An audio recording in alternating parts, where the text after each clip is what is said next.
Welcome to my channel math in one shot. आज हम discuss करने वाले हैं एक्सरसाइज 5.3 और क्वेश्चन नंबर रहने वाला हमारा 17। ये स्टेटमेंट वाले क्वेश्चन और काफ़ी ज़्यादा इंपॉर्टेंट होने वाले हैं। यहाँ से आपका केस स्टडी का या वैसे क्वेश्चन पूछा जा सकता है फॉर कॉम्पिटिटिव एग्जाम।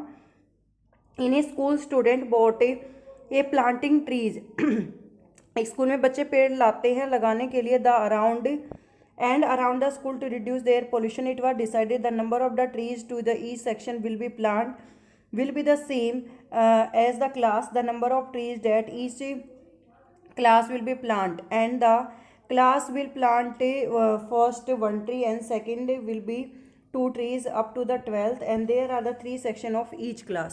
देखो ये कहता है कि अगर कोई फर्स्ट क्लास का बच्चा तो वो एक पेड़ लगाएगा, सेकंड का तो 2 लगाएगा, थर्ड का तो 3 लगाएगा, ऐसे करके 12th क्लास का है तो वो 12 पेड़ लगाएगा। लेकिन हर क्लास के 3-3 सेक्शन है तो ऑब्वियस सी बात है हर एक टर्म हमारी कितने से मल्टीप्लाई हो जाएगी, हर एक टर्म हमारी 3 से मल्टीप्लाई हो जाएगी। ठीक है, आई रिपीट इट अगेन। एक स्कूल में 1st to 12th तक की क्लासेज हैं, वहाँ पर बच्चों को अपनी क्लास के नंबर के अकॉर्डिंग प्लांट्स लगाने हैं और हर क्लास के 3 सेक्शन है, इसलिए हमने 1 to 12 जो भी हमारी क्लासेस थी उन सभी को 3 से क्या कर दिया, मल्टीप्लाई कर दिया। तो जो एपी यहाँ पर आएगी वो आएगी 3, 6, 9 और लास्ट टर्म हमारी कितनी आ जाएगी 36। 12 3 जा 36। तो नंबर ऑफ क्लासेज जो थी वो हमारे पास 12 थी, तो यहाँ पर इजीली हम S12 फाइंड आउट कर सकते हैं। S12 is equal to n/2 यानी कि 12/2 into 2a 2 into 3 plus n-1 12-1 into D की वैल्यू हमारे पास 3 है, या तो आप ये लगा सकते हैं। तो यहाँ पर 2 1 जा 2 2 6 जा 12 तो आ जाएगा 6 इंटू 3 2 जा 6 प्लस 12-1 हो गया 11 हो जाएगा 33। तो 6 मल्टीप्लाई में कितना आ जाएगा हमारे पास 39। या तो इसको सोल्व कर दीजिए, अदरवाइज आपके पास एक और ऑप्शन है कि Sn is equal to n/2 into a plus an भी आप यहाँ पर यूज़ कर सकते हैं। 12/2 इंटू ए की वैल्यू हो जाएगी 3 प्लस 36। बात भैया आ गई भाई लास्ट में आपकी 6 मल्टीप्लाई 39। ठीक है, यहाँ से आपके टोटल नंबर ऑफ ट्रीज आ जाएंगे कि वो बच्चे कितने टोटल पेड़ लगाएंगे। Now we are going on question number 18। Question number 18 भी आपका कुछ इस तरीके से होने वाला है। Spiral is made for the successive semi circle. ठीक है भाई, सेमी सर्कल की जब भी कभी आपको लेंथ निकालनी होती है तो पूरे सर्कल का सरकमफेरेंस होता है 2πr। पूरे सर्कल का सरकमफेरेंस कितना होगा आपका 2πr। सेमी सर्कल ले रही हूँ तो मैं कितना हो जाएगा हाफ, यानी कि आधा। 2 से 2 हो जाएगा कैंसिल आउट, तो सेमी सर्कल का जो हमारा पेरीमीटर है यानी कि सरकमफेरेंस है वो क्या आ जाएगा पाई इंटू आर।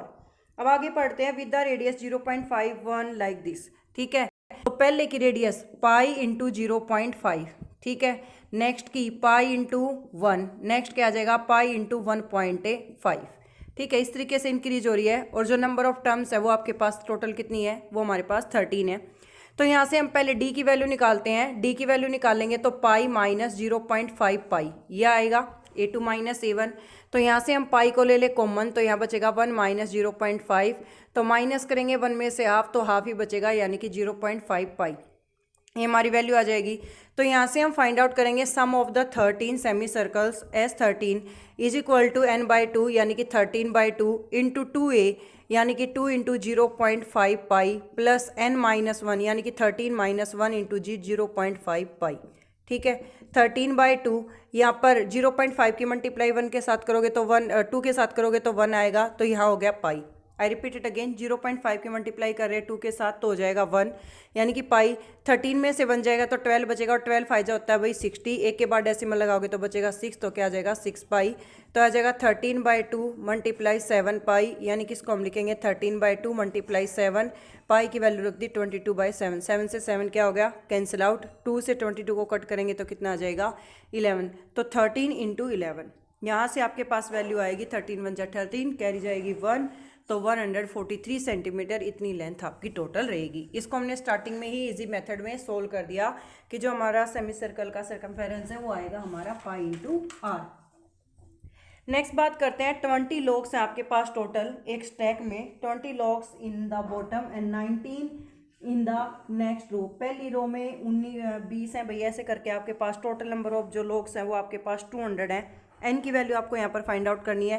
पहली लाइन में है 20, फिर है 19, फिर है 18, ऐसे करके हैं। ठीक है, अब यहाँ से पर्टिकुलरली हमें एन की वैल्यू फाइंड आउट करनी है और ये भी बताना कितने लॉग्स बचेंगे और जो हमारा टोटल सम है लॉग्स का वो हमारा कितना है 200 है। तो यहाँ पर हम फॉर्मूला अप्लाई करते हैं Sn is equal to n/2 into 2a 2 into 20 plus n minus 1 into D, D की वैल्यू निकालेंगे, d is equal to A2 minus A1, तो कितना आ जाएगा माइनस का 1। ठीक है, तो यहाँ वैल्यू रख दी माइनस का 1। इसको सोल्व करेंगे, 200 इंटू 2 कितना हो गया 400 is equal to n into 40, ये हो जाएगा माइनस का n, माइनस माइनस हो गया प्लस। ठीक है, तो ये 400 is equal to n 41 minus n। ठीक है, यही आएगी आपके पास वैल्यू। -1 की मल्टीप्लाई इन दोनों के साथ होगी तो ऑब्वियसली बात है नेगेटिव है तो साइन होंगे चेंज। तो मल्टीप्लाई करो n के अंदर तो आ जाएगा 41n माइनस n का स्केयर, इनको इधर ले आओ, n स्केयर माइनस का 41n प्लस का 400 इक्वल टू 0। भाई 25 और 16 दो ऐसे टर्म है जिनकी मल्टीप्लाई 400 आती है, एडिशन सब्ट्रैक्शन लें तो हमारे पास 41 आता है, तो n स्केयर माइनस का 25n माइनस का 16n प्लस 400 इक्वल टू 0। तो यहाँ पर n कॉमन लिया हमने, n माइनस 25, यहाँ पर हमने माइनस 16 कॉमन लिया, n minus 25 equal to 0। n minus 25 आपने कॉमन लिया, यहाँ आ जाएगा n माइनस 16 इक्वल टू 0। तो हमारे पास एक n की वैल्यू आ गई 25 और एक n की वैल्यू हमारे पास क्या आ गई 16 आ गई। अब हमें ये चेक करना है कौन सी वैल्यू यहाँ से ठीक रहेगी। तो हम पहले A25 को सोल्व करेंगे, तो ये आएगा A प्लस 24D, जो कि एप्लीकेबल नहीं हो सकता क्योंकि A की वैल्यू है हमारे पास 20 और 24 इंटू -1 करोगे तो नेगेटिव में टर्म जो है वो नंबर ऑफ लॉब्स नहीं आ सकते। तो n की वैल्यू आपकी क्या रहेगी 16 रहेगी। A16 निकालेंगे, A16 निकालेंगे तो यहाँ पर हमारी A की वैल्यू आ जाएगी 20 प्लस 15 इंटू -1, तो ये आ जाएगा 20 माइनस 15, यानी कि टोटल नंबर ऑफ लॉग्स जो हैं वो 200 जो थे उन 200 में 16 लाइनें बन के A5 हमारे लास्ट में बच जाएंगे। ठीक है, जो आप ये नंबर ऑफ रोज बना रहे हो ना कि पहले 20 रखे फिर 19 रखे फिर 18 रखे फिर 17 रखे, इस तरीके से अगर आप नंबर ऑफ लॉब्स को रखते हो तो आपके टोटल नंबर ऑफ लॉब 16 रोज बनने के बाद 5 लॉब जो है वो आपके लास्ट में बच जाएंगे एक्स्ट्रा में। ठीक है, उसके बाद नेक्स्ट हमारा जो क्वेश्चन है वो क्वेश्चन कुछ इस टाइप से है कि एक बकेट है और जो टोटल नंबर ऑफ पोटैटोज हैं वो हमारे पास 10 है।